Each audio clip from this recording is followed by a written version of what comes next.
হঠাৎ রাইস কুকারটা নষ্ট হয়ে যায়। আপনাদের ভাইয়া বাজার থেকে একটা রাইস কুকার এনে দিল। আমার যে রাইস কুকারটা ছিল সেটা অনেক পুরাতন হয়ে গিয়েছিল। চলুন এবার খুলে দেখি কেমন রাইস কুকার এনেছে।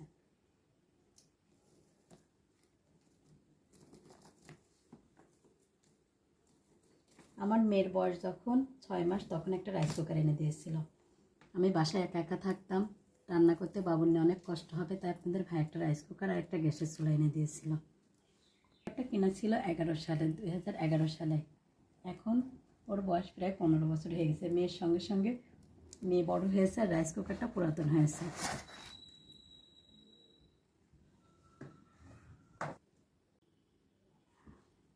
প্রথমে একটি ঢাকনা আছে আর ভর্তা দেওয়ার পাত্র।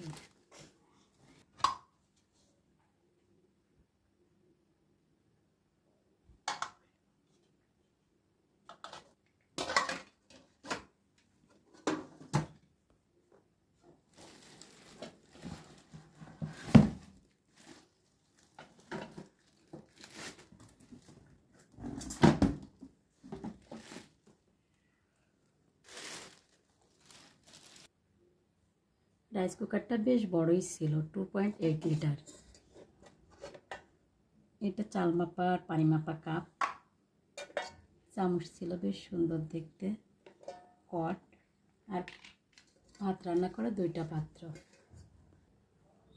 একটা স্টিলের পাত্র ছিল, এটাতে তরকারিও রান্না করা যাবে। আর এটি ছিল 100 ওয়াটের। রাইস কুকারটার কালারটা অনেক সুন্দর। ভর্তা দেওয়ার জন্য একটা পাত্র, এটাতে পিঠা, ভাপা পিঠা, পুলি পিঠা বানানো যায়। আমরা যখন বাসায় মোমো বানিয়ে খাই তখন এটাতে ভাপানো যাবে। মোট ছিল 2টি পাত্র, একটা স্টিলের, একটা নন স্টিকের, একটা ভর্তার জন্য পাত্র, ঢাকনা, মেজারমেন্ট কাপ, চামচ আর একটি কট। রাইস কুকারটি কেমন হয়েছে অবশ্যই কমেন্ট করে জানাবেন।